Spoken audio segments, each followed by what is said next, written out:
اچھا، اب اس نماز کو کس قدر پڑھنا چاہیے؟ وسائل الشیعہ میں پیغمبر اسلام ختمی مرتبہ صلی اللہ علیہ وآلہ وسلم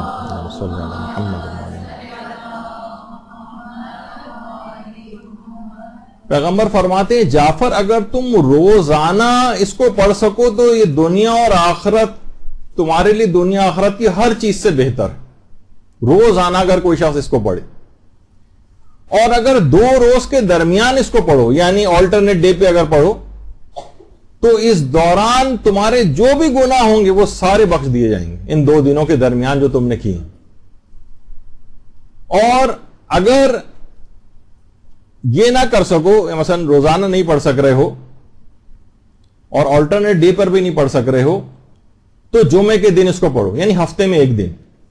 ہر ہفتے جمعے کو روز پڑھو اس کو. اور یہ بھی اگر ممکن نہ ہو تو ہر مہینے 1 دفعہ نماز جعفر تیار پڑھو. اور یہ بھی اگر ممکن نہ ہو تو سال میں 1 مرتبہ پڑھ لو. اس دوران جتنے بھی تمہارے گناہ ہوں گے وہ سارے بخشے جائیں گے. البتہ یہ ضرور ہے کہ فضیلت کے اعتبار سے روز کا ثواب زیادہ ہے بنسبت ہفتے میں 1 دفعہ پڑھنے کے، مہینے میں 1 دفعہ پڑھنے کے، سال میں 1 دفعہ. یعنی کوشش یہ کرے کہ جتنا بھی انسان کا ذوق ہو، جتنا اس نماز کے لیے رغبت پیدا ہو، اتنے فضائل سننے کے بعد تو انسان اتنی ہی زیادہ کوشش کرے اس میں. اور چھٹے امام ہمارے جملہ ارشاد فرماتے تھے خواہ رات ہو، خواہ دن ہو، خواہ سفر ہو،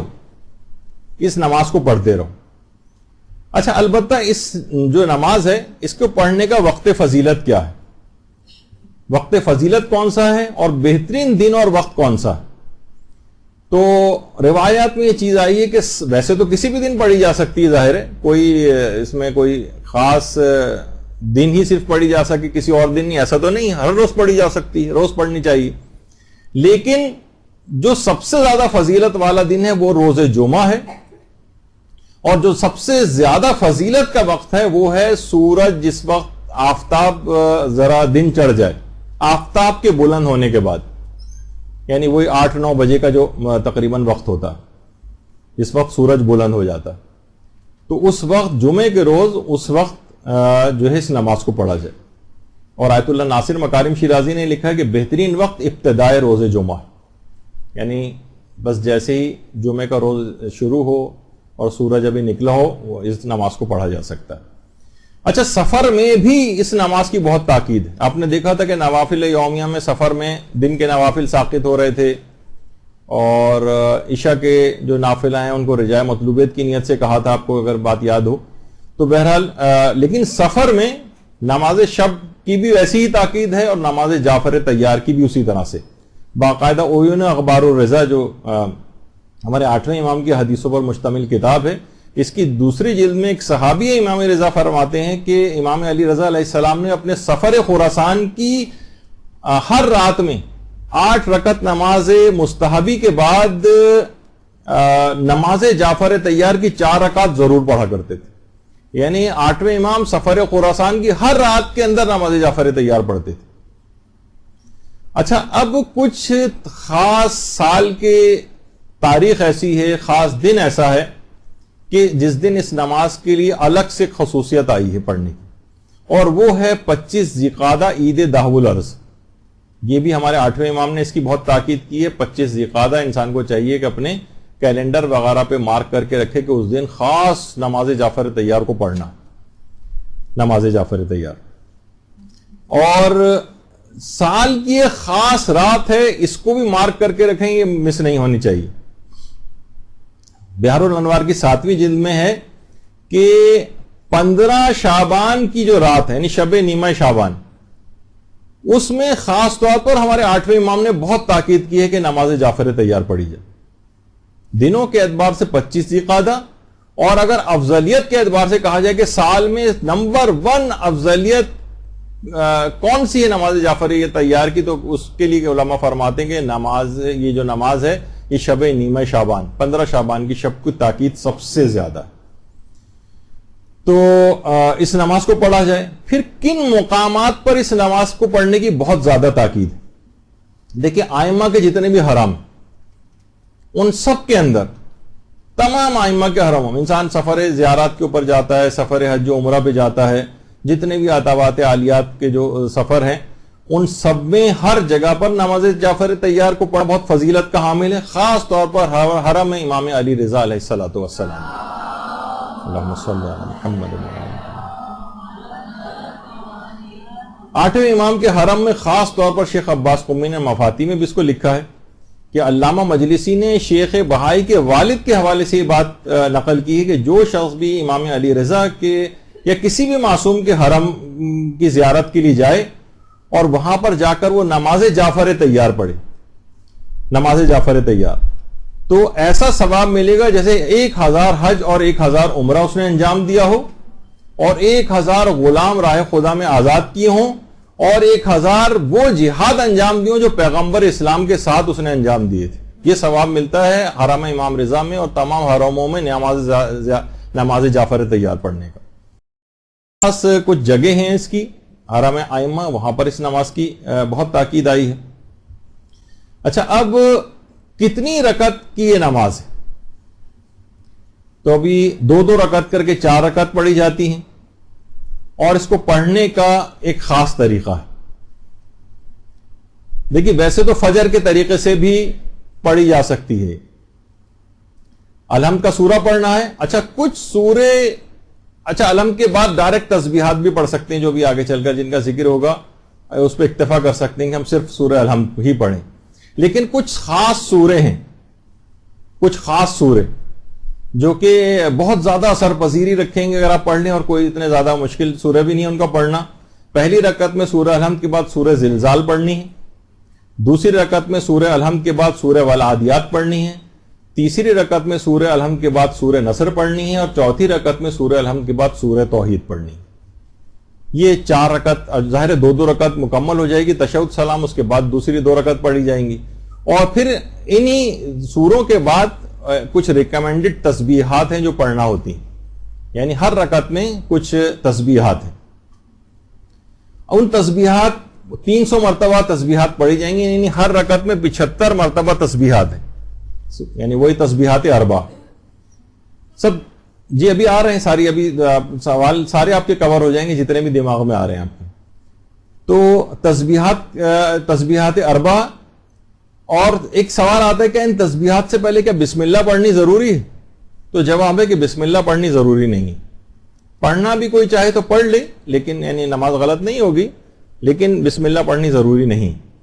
لیکن اس کا ایک خاص طریقہ ہے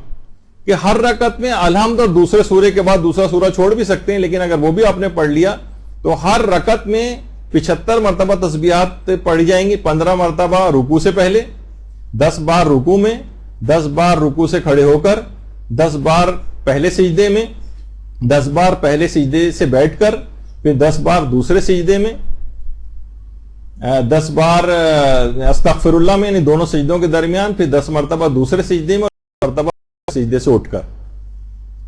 10 مرتبہ، تو اس طرح سے مل ملا کے 75 مرتبہ تسبیحات اربع آ جائیں گی، الحمد دوسرا سورہ، اور اس کے بعد تسبیحات کو اس طریقے سے پڑھا جائے تو ہر رکعت میں 75 مرتبہ ہو جائیں گی۔ اچھا، اس کا باقاعدہ ہم نے کس کی پوسٹ بھی بنا دی تھی کہ اس نماز کو کس طریقے سے پڑھنا ہے، اور ویسے آپ میں سے اکثر نماز جعفر طیار سے واقف ہی ہیں، لیکن تسبیحات کی ترتیب کچھ اس انداز کی ہو جاتی، اور اگر جائے تو وہ بھی جو کام کرنے والے ہیں انہوں نے اچھا وہ بنا دیا ہے کہ پہلی، دوسری، تیسری، چوتھی رکعت جو ہوگی تو الحمد کے بعد سورہ زلزال، پھر 15 مرتبہ تسبیحات، پھر سمع اللہ اور سجدہ، اور اس طرح سے کر کے، اور پوری 4 رکعتیں انہوں نے اس فلو چارٹ کے اندر جو ہے وہ پیش کی ہیں۔ بہرحال یہ تو آپ نے سمجھ ہی لیا ہے، تو صرف سورہ الحمد پر بھی اکتفا کر سکتے ہیں، اور ڈائریکٹ تسبیحات اس طرح سے پڑھنے جس طرح پیچھے ابھی آپ نے دیکھا۔ البتہ جو سوروں کے اعتبار سے شیخ صدوق اور ان کے والد فرماتے تھے، جنہیں صدوقین کہا جاتا ہے، یعنی دونوں صدوق کہلاتے ہیں، شیخ صدوق اور ان کے والد، وہ فرماتے تھے 4 رکعات میں الحمد کے بعد سورہ توحید بھی پڑھ سکتے ہیں، یعنی آپ کو سورہ زلزال یاد نہیں ہے اور سورہ نصر یاد نہیں ہے وغیرہ، اس کو چھوڑ کر آپ سورہ توحید 4 رکعات میں الحمد کے بعد سورہ توحید پڑھ لیں۔ اور علامہ مجلسی فرماتے تھے ہر رکعت میں الحمد کے بعد سورہ کافرون اور سورہ توحید بھی پڑھ سکتے ہیں، یعنی سمجھیں کہ علامہ مجلسی نے اس کا اضافہ اور کر دیا کہ یہ الحمد کے بعد یہ دونوں سورے بھی پڑھے جا سکتے ہیں، کافرون اور توحید، اور شیخ صدوق کہتے تھے فقط سورہ توحید پر بھی اکتفا کر سکتے ہیں، اور علماء نے یہ بھی کہا کہ دوسرا سورہ مکمل طور پہ بھی چھوڑا جا سکتا ہے. اچھا، اب دماغ میں ایک سوال آتا ہے کہ کیا رکوع اور سجدہ میں تسبیحات اربعہ جو ہم پڑھیں گے تو کیا ذکر و رکوع اور سجود پھر بھی پڑھنا پڑے گا؟ کیا یہ کافی ہے کہ مثلا ہم سبحان اللہ والحمد للہ ولا الہ الا اللہ واللہ اکبر جب 10 مرتبہ رکوع میں 10 مرتبہ سجدے میں پڑھنا ہے تو کیا ضروری ہے ہم ذکر رکوع الگ سے بھی پڑھیں، سبحان ربی الاعلی سبحان ربی العظیم وغیرہ والا جو ذکر ہے؟ تو علماء فرماتے ہیں کہ جی ہاں، یہ ذکر کفایت کر جاتا ہے. تسبیحات اربعہ اگر آپ نے پڑھنی تو پھر ذکر رکوع اور سجدے کی ضرورت نہیں. لیکن کوئی پھر بھی ذکر رکوع سجدہ پڑھ لے الگ سے، خاص مخصوص ذکر یا الگ سے کوئی اور ذکر رکوع اور سجدہ کے طور پر، تو بھی کوئی حرج نہیں ہے، کوئی نماز پہ فرق نہیں پڑے گا. البتہ فقط تسبیحات اربعہ بھی پڑھی جائیں تو بھی کافی کفایت کر جائے گا. اچھا، اب ایک مسئلہ اس کے اندر یہ آتا ہے کہ تسبیحات اربعہ پڑھتے پڑھتے اکثر اس کی مقدار میں تعداد میں شک ہو جاتا ہے. اچھا، اب اس میں 2 مرحلے ہوں گے. کیا یہ شک آپ کو دوران نماز ہوا ہے یا نماز کے بعد ہو رہا ہے؟ نماز کے بعد ہو رہا ہے تو شک پہ توجہ نہیں دینی، وہ تو ابھی آگے چل کے بھی آ جائے گا. اگر دوران نماز شک ہو رہا ہے آپ کو، ابھی نماز آپ کی چل رہی ہے اور آپ کو شک ہو رہا ہے کہ مثلا 15 مرتبہ تو حالت قیام میں پڑھنی تھی، اب آپ گنتی بھی جا رہی تھی، اب آپ پزل ہو گئی کہ میں نے 12 دفعہ پڑھی ہے 15 دفعہ پڑھی، تو اس کا حکم یہ ہے کہ پھر آپ کم پر بنا رکھیں. آپ سمجھیں کہ 12 پڑھی اور 3 دفعہ اور پڑھ لیں. جو جس جگہ پہ آپ کو 10 دفعہ پڑھنی ہے، جیسے رکوع سجدہ اور دیگر مقامات کے اوپر آپ کو شک ہو رہا ہے کہ میں نے 10 پڑھی ہیں 8 پڑھی ہیں، تو کم پر بنا رکھیں، سوچیں کہ 8 پڑھی ہیں 2 اور پڑھ لیں. اچھا، یہ تو شک یعنی یہ اس وقت کی بات ہے نماز کے دوران. اچھا، اب یہ یقین ہو کہ کسی جگہ میں نے کم پڑھی ہیں، مثلا آپ کو بعد میں یاد آ رہا ہے جب آپ رکوع یا سجدے میں گئی ہوئی ہیں آپ کہ ارے میں نے یہ تو مثلا قیام کی حالت میں تو 15 دفعہ پڑھنی تھی، مجھے تو یاد پڑ رہا ہے میں نے اس میں بھی 10 پڑھی، اور ابھی آپ اب رکوع میں یا سجدے میں اب کیا کریں؟ تو اب جو جتنی کمی تھی وہ اگلی جو بار تسبیحات اربعہ آپ کو پڑھنی ہے اس میں وہ اضافہ کر کے پڑھ لیں. مثلا آپ کو تھا کہ 5 وہاں پہ میری رہ گئی تھی، تو اب سجدے کے اندر آپ 15 دفعہ پڑھ لیں، یا جہاں پہ بھی آپ کو یاد آئے جو بھی تسبیحات اربعہ آگے پڑھنے کا موقع ہو اس میں وہ جو بھولی ہوئی تسبیحات ہیں وہاں پر آپ اس کو ایڈ کر لیں. تو اور اگر نماز کے بعد یاد آئے کہ ارے مجھے تو ابھی یاد آ رہا ہے کہ اس میں تو 15 دفعہ پڑھنی تھی، میں نے 10 دفعہ پڑھی، اس کا مطلب ہے کہ فی رکعت میں نے 5 تسبیحات کم پڑھی، تو آپ رجاء مطلوبیت کی نیت سے 20 دفعہ تسبیحات اربعہ نماز کے بعد بھی پڑھ لیں. یعنی جتنی کم ہوئی ہیں ان کو نماز ختم ہونے کے بعد بھی پڑھا جا سکتا ہے. اور اگر غلطی سے تسبیحات اربعہ کو آپ نے زیادہ پڑھ دیا، پڑھتے ہوئے جا رہی تھیں 10 دفعہ پڑھنی تھی اور آپ نے وہی 15 دفعہ پڑھ دی مثلا، تو اس میں کوئی حرج نہیں، نماز بالکل صحیح ہے. اگر زیادہ ہو جائیں تسبیحات تو فرق نہیں پڑتا. ایک سہولت اس کے اندر تسبیحات اربعہ کے سلسلے میں نماز جعفر طیار کی ایک سہولت اور بھی ہے. وہ سہولت کیا ہے کہ اگر جلدی ہو آپ کو تو تسبیحات کو نماز کے بعد بھی انجام دے سکتے ہیں. مثلا آپ نے کہا کہ میں 2 رکعت نماز عام طریقے سے پڑھ لیتی ہوں، مثلا آپ نے الحمد پڑھی اور دوسرا سورہ پڑھنا تھا نہیں پڑھنا تھا، دونوں صورتوں میں آپ نے پڑھا نہیں پڑھا، اس کے بعد 2 رکعت نماز فجر کے طریقے سے پڑھ لی، اور اس کے بعد ہر 2 رکعت میں 150 دفعہ تسبیحات اربعہ ہیں کیونکہ 75 تو آپ نماز کو ختم کرنے کے بعد اگر آپ جلدی میں ہیں، آپ کو کسی کام سے جانا ہے جس کو اس میں کہا جاتا ہے مستعجل کے لیے، یعنی جس کو جلدی ہو، وہ نماز کو جیسے کہ عام طور پر ان مقامات کے اوپر جیسے مقامات مقدسہ پہ جا رہے ہیں، ریاض الجنہ کے اندر نماز جعفر طیار پڑھیں، وہاں اتنی دیر کھڑے ہونے نہیں دیتے، مشکلات ہوں گی، تو آپ نے جلدی 2 رکعت نماز پڑھ لی، اور اس کے بعد ذرا ہٹ کر جب آپ کو ہٹا دیا گیا تسبیحات اربعہ آپ نے الگ سے 150 دفعہ یا 150 دفعہ الگ سے پڑھ لی. یا یہ بھی کر سکتے ہیں اور زیادہ جلدی ہے تو 2 رکعت کر کے دونوں نمازیں یعنی 4 رکعت پڑھنے کے بعد 300 مرتبہ تسبیحات اربعہ نماز کے بعد بھی پڑھی جا سکتی. لیکن یہ علماء نے کہا کہ مستعجل کے لیے جو جلدی میں ہے یا عدد وغیرہ گننا جس کے لیے مشکل ہو رہا ہو یا وہ نہیں پڑھ پا رہا ہے، بہرحال ایسی صورتحال ہے، تو ٹھیک ہے، پھر وہ بعد نماز ایک ساتھ تمام تسبیحات کو ایک ساتھ پڑھ لے. تو اچھا، ایک سہولت ایک اور بھی ہے اس کے اندر، کیا دونوں نمازوں کے درمیان وقفہ دے سکتے ہیں؟